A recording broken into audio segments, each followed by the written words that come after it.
The first couple years of your business, you can't call your wife. You can't call your husband, boyfriend, girlfriend. You know why? Because you told them you have big dreams and ambitions, and they believed you, and they said, go for it. You can't call your friends because you told your friends you got big plans. You cannot call your peers. You cannot call anybody, not your parents, because you told your parents, I don't want to go to college and become a lawyer. I don't want to pursue and become that engineer. I want to go become a businessman, a salesperson, or an entrepreneur. And then all of a sudden, you find yourself in a car like this all by yourself, talking to only one person, and it's you. And what do? I go on appointments.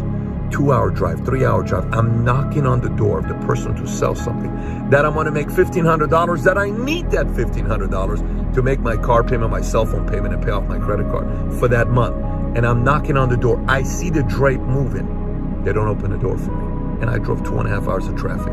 I said, I see you. They're not opening the door. Sir, I see you. Not opening the door. I'm calling. They're not picking up. They're pressing again. I call again. They're pressing again. What do you do in that moment? What do you do when you go on all these sales calls, or you do all these other things? You prepare the proposal. You put so much time into it. Like, oh my gosh, this is going to make me $5,000. This is going to make me $2,500 or $10,000. And it doesn't go your way.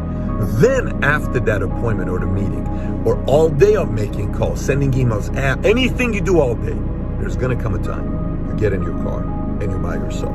What are you telling yourself when you're in a car by yourself? Here's what it sounds like. Is this even going to work for me? Is this even worth it? Why am I doing this? Why not just go get a regular job and just have a peaceful life?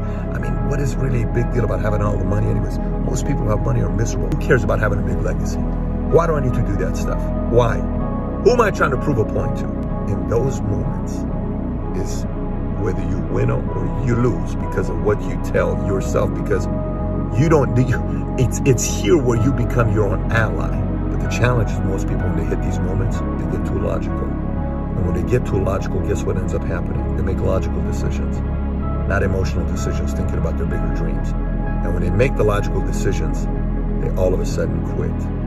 And they go away, and they go back, and they retract to what they were doing before. And maybe around everybody, people could say you made the right decision. For the rest of your life, there's only one person who's going to know that you quit. You know who that one person is? You.